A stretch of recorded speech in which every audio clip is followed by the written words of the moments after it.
अगर सांप में जहर है और अगर सांप का जहर बहुत ही जानलेवा हो सकता है, तो ये भी जानना जरूरी है कि सांप का जो जहर जो है वो ट्रीटमेंट में, हीलिंग में, वैद्य में भी काम आता है।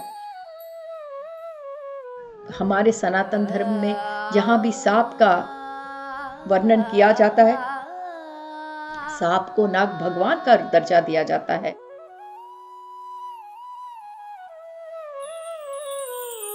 ब्रह्मानंदम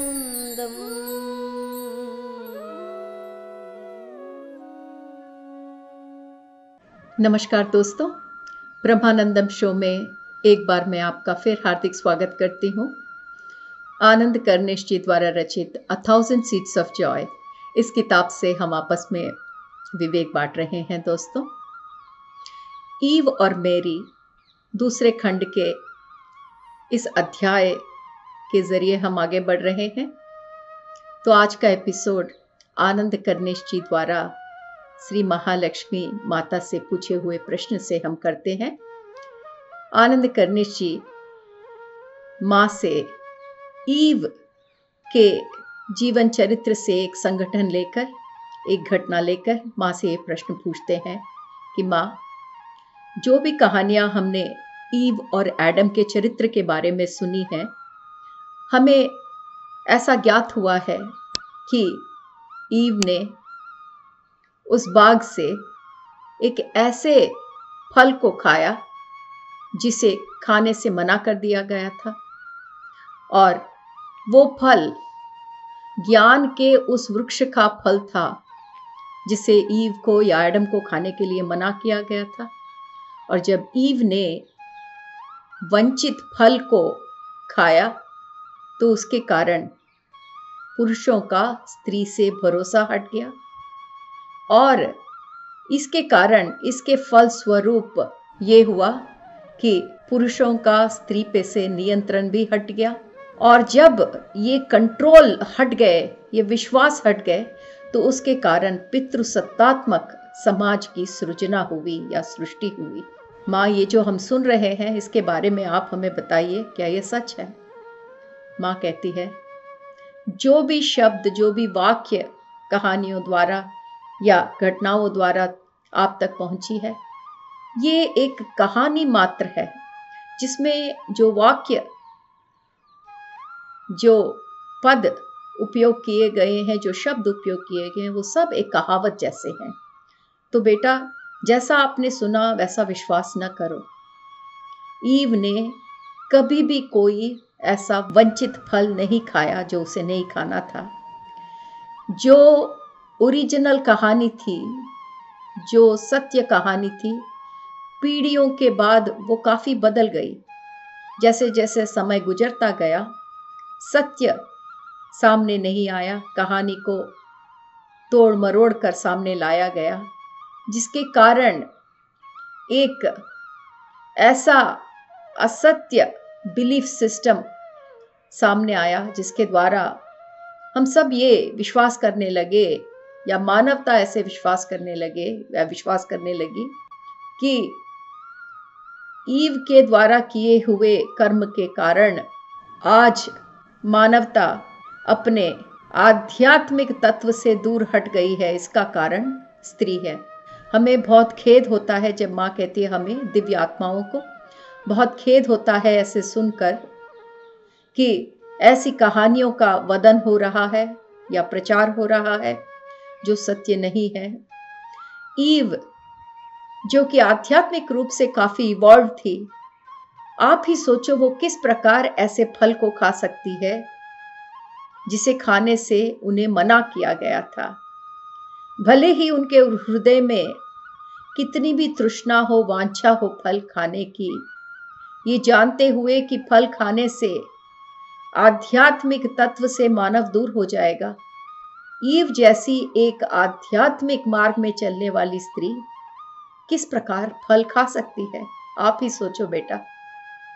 ये सुनकर आनंद कर्णेश जी बहुत चकित होकर माँ से कहते हैं, सच्ची माँ, तो जिस प्रकार आप कह रही हैं, अगर ईव इतनी आध्यात्मिक इवॉल्व्ड, इनका पुरोगमन इतना हो चुका था, सही बात है, वो कैसे वंचित फल खा सकती है? तो माँ, आप कहते हो कि ईव काफी एनलाइटेंड थी। तो माँ कहती है, हाँ बेटा, ईव आध्यात्मिक रूप से काफी प्रगति मार्ग में थी। जिस बाग में, जिस बगीचे में ईव और एडम रहते थे, उसका ख्याल ईव बहुत अच्छे से रखती थी। वो उसका घर था। वो ऐसा घर था जहां पे हर वृक्ष, उसका देखभाल ईव स्वयं करती थी। उसका घर था वो। इसी बगीचे में ईव को कई आध्यात्मिक शिक्षण दिए गए दिव्यात्माओं द्वारा। वो इतनी इवॉल्व थी ईव कि वो अवधूतों से बात करती थी, एंजल से बात करती थी। काफी एंजल्स की वो गार्डियन भी थी, उनकी देखभाल करती थी। ईव अकेली ही नहीं बेटा, ईव और एडम दोनों ही बहुत एनलाइटेंड बीइंग्स थे। सब कुछ एकदम परफेक्ट बैलेंस और हार्मनी में, समन्वय में था। कहीं कुछ ज्यादा ऊंच नीच की बात ही नहीं थी। ऐसे समय की हम बात कर रहे हैं। ऐसा नहीं है कि ईव ने एक ऐसा कर्म किया जिसका फल उसे नहीं मालूम था।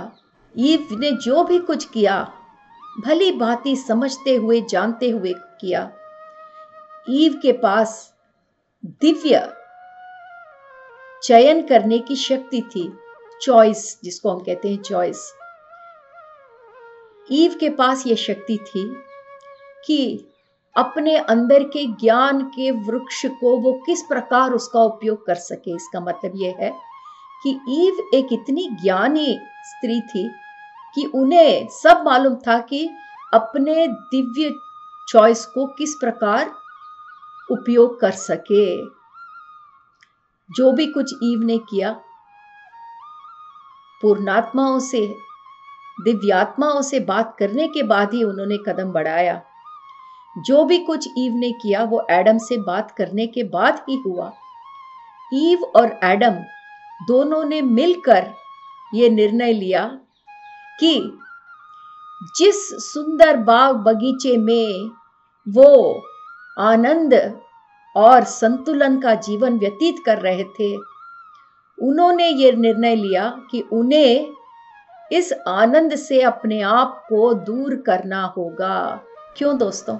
अगर ईव और एडम इतने आराम और आनंद, ब्रह्मानंद की स्थिति में, उस बाग में अगर वो आनंद की जिंदगी बिता रहे थे, तो उन्हें अपने आप को इससे दूर क्यों करना पड़ेगा? यही दोस्तों, यही आध्यात्मिक पुरोगमन की कहानी है।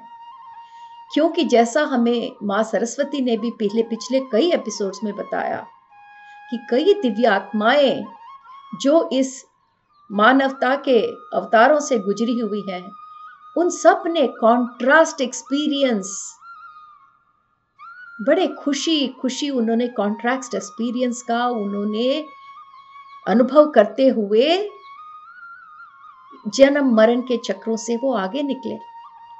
तो इसका मतलब ये है कि दोस्तों, कॉन्ट्रास्ट मतलब विरुद्ध। किसके विरुद्ध? अपने ब्रह्मानंद के विरुद्ध। तो यहां पर ईव और एडम अपने आप को इस आनंद और समन्वय की जिंदगी से दूर करने की यहां पर बात इसलिए हो रही है कि अगर हमें उच्चतम या उच्चतर आध्यात्मिक लोकों की तरफ बढ़ना है, तो हमें और भी अनुभव प्राप्त करना बहुत जरूरी है।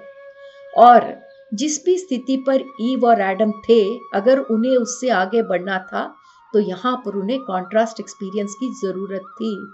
इसीलिए उन दोनों ने तय किया कि आनंद का जीवन जो वो व्यतीत कर रहे थे, उससे वो परे जाएंगे, मतलब कॉन्ट्रास्ट एक्सपीरियंसेस की तरफ जाएंगे। और जो बात आप तक पहुंची है कि जो भी ईव ने किया एडम को ज्ञात नहीं था, ये बात असत्य है। क्योंकि जो भी कुछ निर्णय ईव ने लिया, वो दोनों का मिला हुआ निर्णय था।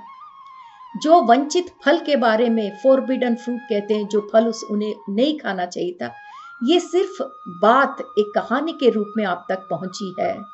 ये वाक्य इस तरह पीढ़ियों के बाद ये कहानी पहुंचते हुए जब तक हमारे तक पहुंचती है, इसमें एक ऐसी चीज की मिलावट हुई है इस कहानी में जब हम ये जानते हैं, या माँ कहती है कि बेटा जब तक ये कहानी आप तक पहुंचती है, इसमें बहुत बदलाव हो चुके हैं, और ये बदलाव इस प्रकार किए गए हैं ताकि जब कोई ये कहानी सुने तो स्त्री को एक ग्लानि होए, स्त्री जाति को एक गिल्ट फीलिंग होए कि हमारे कारण मानवता को अपने आध्यात्मिक सत्य से दूर जाना पड़ा।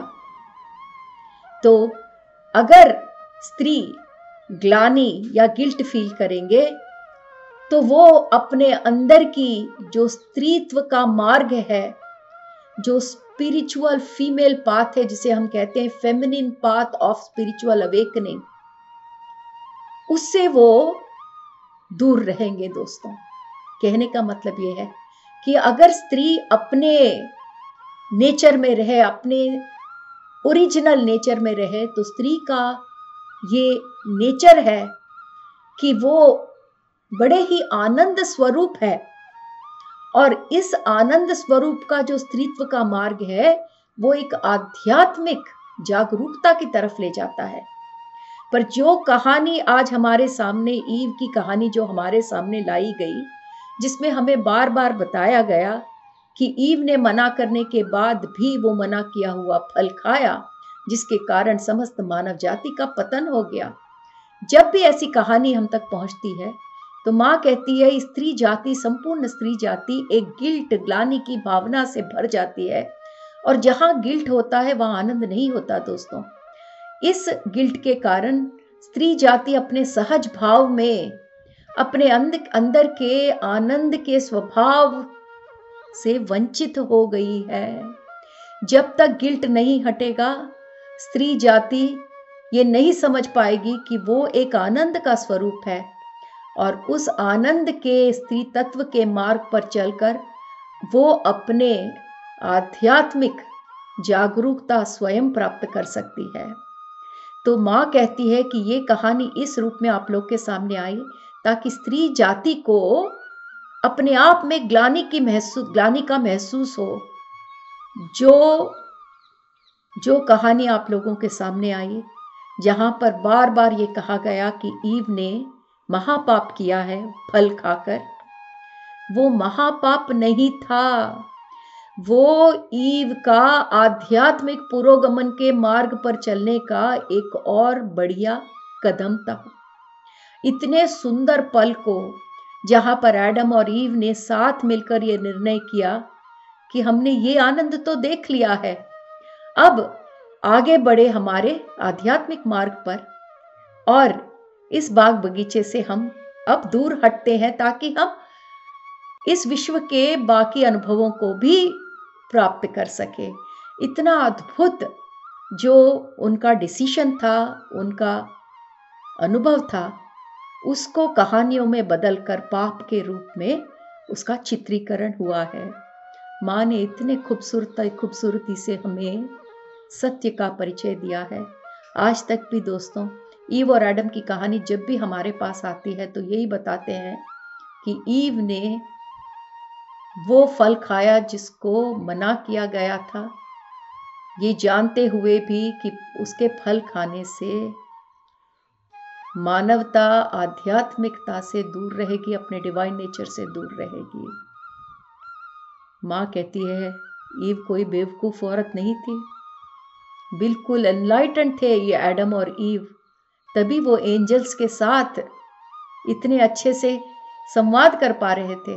कोई भी ऐसा महान व्यक्ति जानते हुए गलती कैसे कर सकता है। तो दोस्तों, धीरे धीरे माँ हमें वो सारे सत्य सामने लेकर आ रही है जिसकी गलत फहमी में हम लोग आज भी हैं। तो यहाँ पर आनंद गणेश जी माँ से पूछते हैं कि माँ ये बताइए कि जब भी हम ईव के कहानी के बारे में सुनते हैं कि ईव ने एक ऐसा फल खाया जो उसे नहीं खाना चाहिए था, उसके पहले हमें ये बताया जाता है एक सांप की कहानी। ये कहा जाता है कि उस बाग में एक सांप था और उस सांप ने ईव को वो फल खाने के लिए सपोर्ट किया या प्रोत्साहन दिया। तो ऐसा क्यों माँ?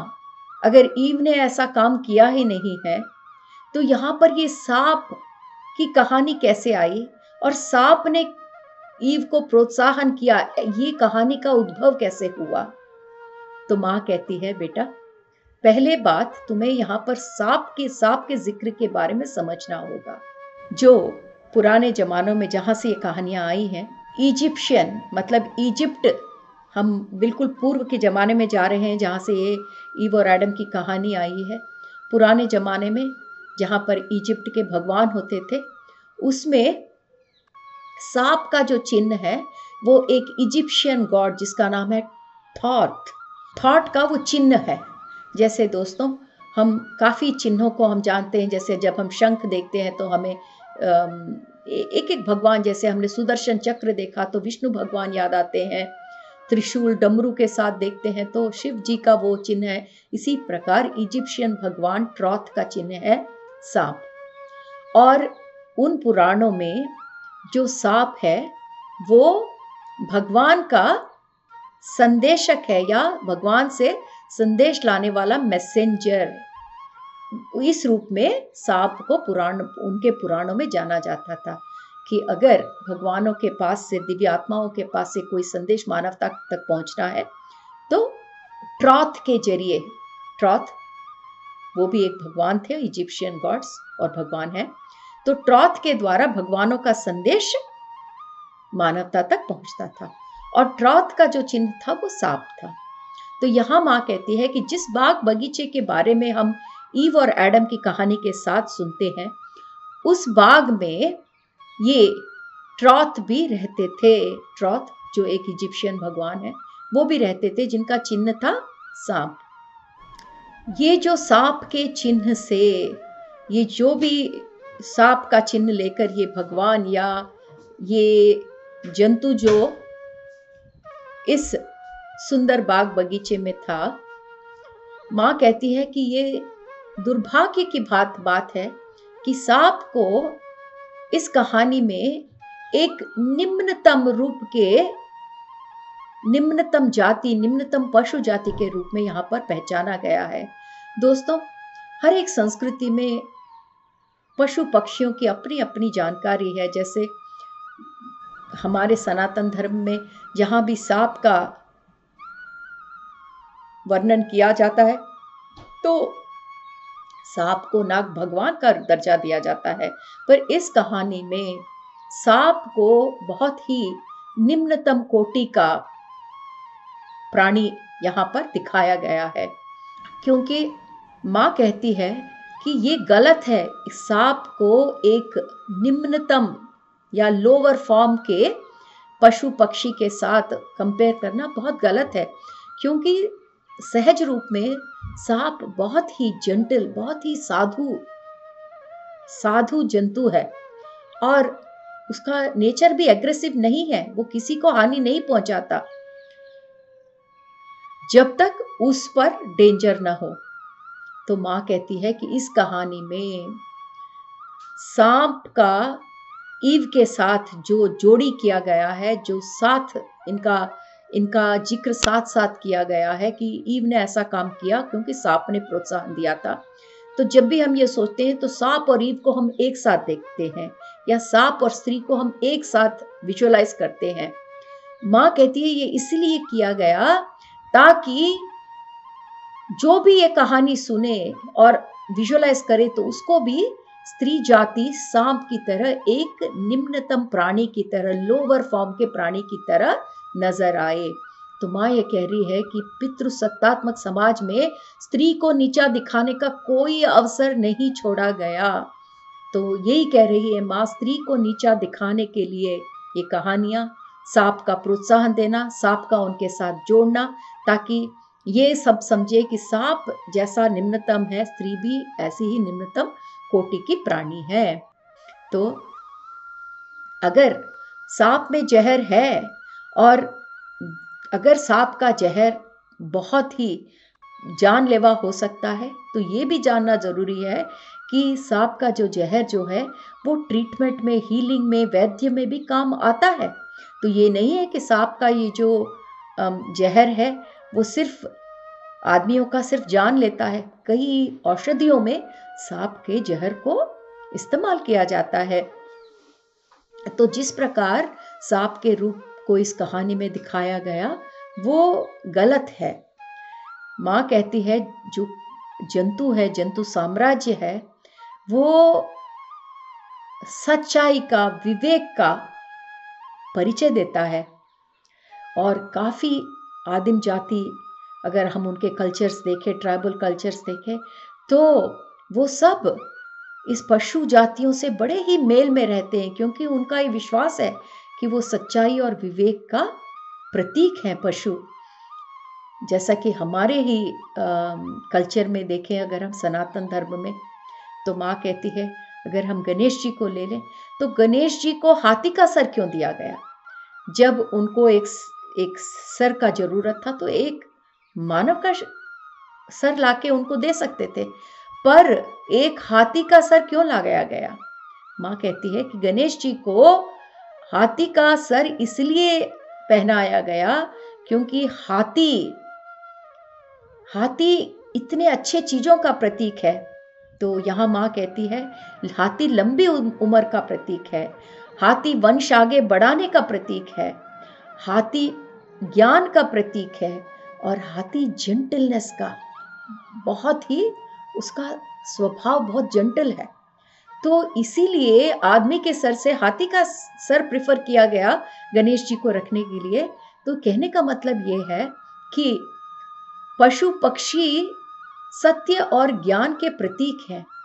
ये सब होते हुए भी इस कहानी में एक सांप का उदाहरण को इस्तेमाल करके, सांप को इतना नीचा दिखाकर उसके साथ एक स्त्री को पेयर किया गया, ताकि जब स्त्री का जिक्र इस सांप के साथ होए तो सब उस स्त्री को भी सांप जितना निम्नतम समझे। तो ये सब पितृसत्तात्मक समाज में स्त्री को नीचा दिखाने के लिए किए गए प्रयत्न थे।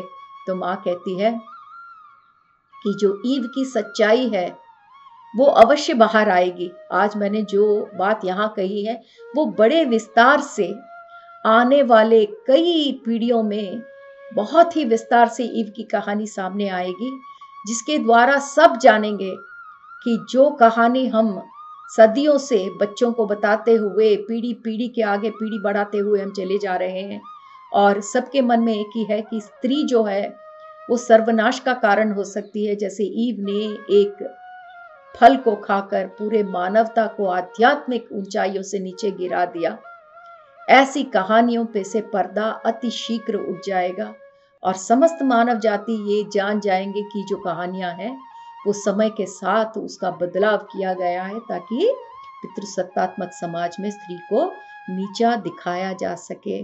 और माँ कहती है कि इस कहानी का असर सबसे ज्यादा स्त्री जाति पर ही पड़ा, क्योंकि वो ग्लानि से, गिल्ट से अपने आप को दोष देने में इतनी निमग्न रही कि अपने अंदर के अच्छाइयों पर गौर करने का उनको समय और वक्त ही नहीं मिला।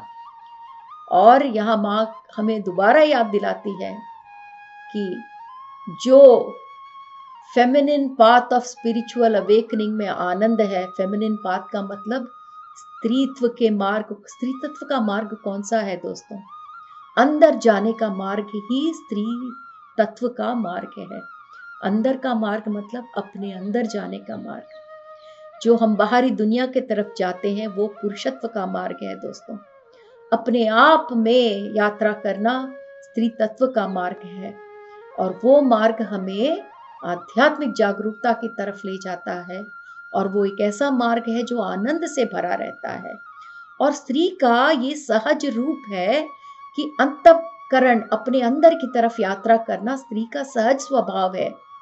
पर ऐसी कहानियों को सामने लेकर आने के बाद स्त्री अपने आप को इतने संदिग्ध के दृष्टि से देख रही है, ग्लानि से भरी हुई है, कि अपने अंदर के आनंद की दुनिया को वो देख नहीं पा रही है, उस मार्ग पर नहीं चल पा रही है जो मार्ग उसका सहज स्वभाव है।